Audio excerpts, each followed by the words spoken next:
Saudara-saudari dan anak-anak yang terkasih dalam Kristus, dari Novisiat SVD Kuburuteng Manggarai Flores NTT, saya Pastor Freddy Jahadin SVD menyampaikan ucapan selamat jumpa lagi lewat siraman rohani. Hari ini Senin 6 Desember 2021. Injil hari ini diambil dari Lukas bab 5 ayat 17 sampai 26. Kita diingatkan supaya bertobat dari perbuatan yang mendatangkan penderitaan tubuh dan jiwa kita. Mari kita berdoa memohon penerangan Roh Kudus. Dalam nama Bapa dan Putra dan Roh Kudus. Amin. Tuhan dan Allah kami, puji dan syukur kami haturkan kepadamu atas segala kebaikan dan cintamu. Tuhan, gerakkanlah hati dan pikiran kami untuk datang kepadamu. Semoga kami tidak putus asa di saat kami alami tantangan dalam mencari Engkau. Sebaliknya, bukalah hati dan pikiran kami untuk selalu mencari solusi agar kami bisa menemukan Dikau. Dan kami ungkapkan isi hati kami kepadamu. Kami percaya bahwa Engkau selalu mendengarkan kami. Tuhan, utuslah Roh Kudus-Mu, terangilah pikiran dan hati kami, agar sabdamu yang akan kami dengar dapat kami pahami dengan baik, dan isi pesan-Mu dapat kami hayati dan amalkan dalam hidup harian kami. Doa ini kami sampaikan dengan perantaran Kristus Tuhan kami. Amin. Tuhan sertamu dan sertamu juga. Inilah Injil Yesus Kristus menurut Lukas bab 5 ayat 17 sampai 26. Dimuliakanlah Tuhan. Pada suatu hari ketika Yesus mengajar, ada beberapa orang Farisi dan ahli Taurat duduk mendengarkannya. Mereka datang dari semua desa di Galilea dan Yudea dan dari Yerusalem. Kuasa Tuhan menyertai dia sehingga ia dapat menyembuhkan orang sakit. Lalu datanglah beberapa orang mengusung seorang lumpuh di atas tempat tidur. Mereka berusaha membawa dia masuk dan meletakkannya di hadapan Yesus. Karena mereka tidak dapat membawanya masuk berhubung dengan banyaknya orang di situ, naiklah mereka ke atas rumah, lalu membongkar atap itu dan menurunkan orang itu dengan tempat tidurnya ke tengah orang banyak tepat di depan Yesus. Ketika Yesus melihat iman mereka, berkatalah ia, "Hai saudara, dosamu sudah diampuni." Tetapi ahli-ahli Taurat dan orang-orang Farisi berpikir dalam hatinya, "Siapakah orang yang menghujat Allah ini? Siapa yang dapat mengampuni dosa selain daripada Allah sendiri?" Akan tetapi Yesus mengetahui pikiran mereka, lalu berkata kepada mereka, "Apakah yang kamu pikirkan dalam hatimu? Manakah lebih mudah mengatakan, 'Dosamu sudah diampuni,' atau mengatakan, 'Bangunlah dan berjalanlah'?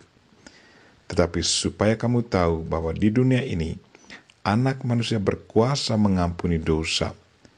Berkatalah ia kepada orang lumpuh itu, "Kepadamu kukatakan, bangunlah, angkatlah tempat tidurmu, dan pulanglah ke rumahmu." Dan seketika itu juga bangunlah ia di depan mereka, lalu mengangkat tempat tidurnya dan pulang ke rumahnya sambil memuliakan Allah.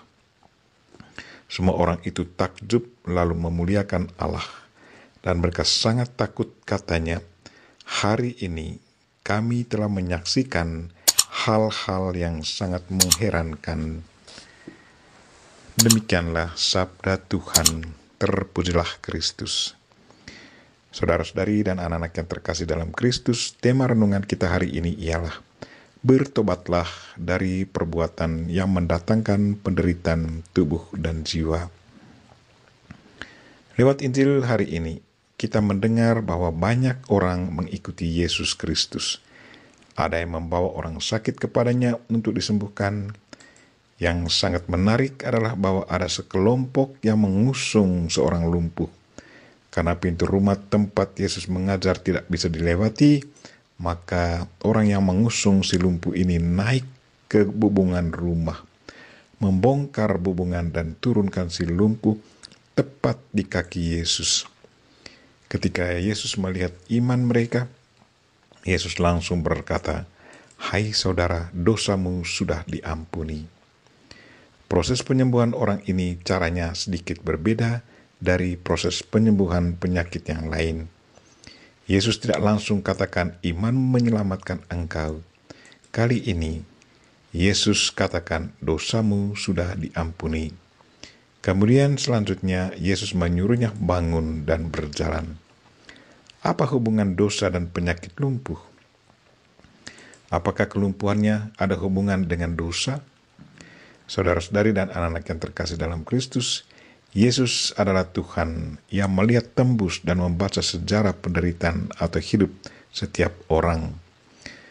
Sebagai Tuhan, Ia tahu apa yang pernah dibuat si lumpuh ini sebelumnya.